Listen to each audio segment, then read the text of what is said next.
आंबेनळी घाटातील भीषण अपघातात 8 तरुणांचा मृत्यू झाल्यानंतर संपूर्ण सातारा जिल्हा शोकमय झालाय।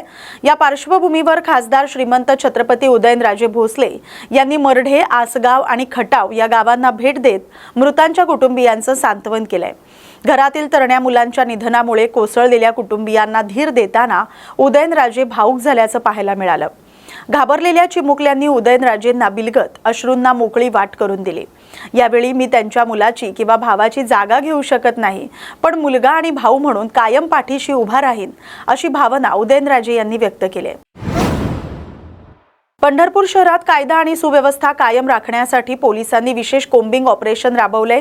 सहाय्यक पोलीस अधीक्षक तसंच IPS अधिकारी प्रशांत डगळे यांनी स्वतः पथकासह शहरात पेट्रोलिंग करत रात्री उशिरा फिरणाऱ्या तरुणांची चौकशी केली।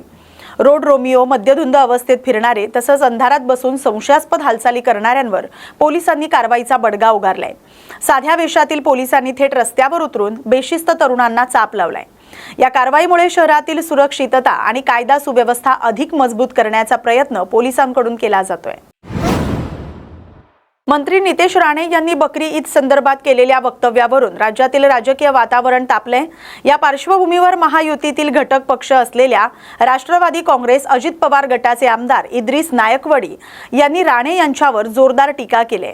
राणे यांना आता कोणी गांभीर्यपणे घेत नाही, त्यांच्याकडे केवळ मनोरंजनाचं साधन म्हणून पाहिलं जातं असा टोला नायकवडी यांनी लगावलाय।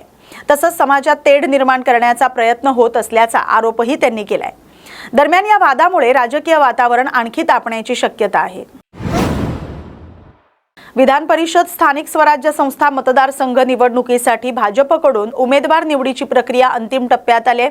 प्रदेशाध्यक्ष रवींद्र चव्हाण यांनी भाजप राष्ट्रीय नेतृत्वाकडे इच्छुकांच्या 48 नावांची यादी सादर केली आहे। यावर दिल्लीतून अंतिम निर्णय होणार आहे। भाजपकडून या निवडणुकीत 11 जागा लढवण्याची शक्यता आहे। या यादीवर केंद्रीय नेतृत्व चर्चा करून लवकरच उमेदवारांची घोषणा करणार आहे। दरम्यान महायुतीतील जागा वाटप अद्याप अंतिम झालेलं नसून शिवसेना आणि राष्ट्रवादीकडून अधिक जागांची मागणी करण्यात येते।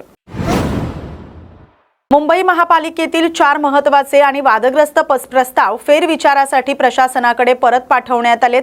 यामध्ये 7 हिल्स रुग्णालयाचे PPP मॉडेलद्वारे खासगीकरण, उपनगरी रुग्णालयातील रक्तपेढ्यांचे प्रस्ताव, वांद्रे रिक्लेमेशन येथील एक्झिबिशन सेंटर आणि मलबार हिल ग्रीन झोन बदलाचा समावेश आहे।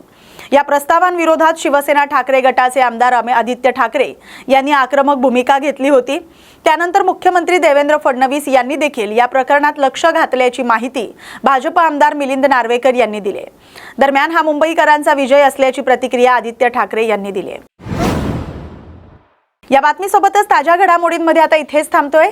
अशाच महत्त्वाच्या बातम्यांसाठी पाहत राहा न्यूज मराठी 24/7। नवा भारत, नवा विचार।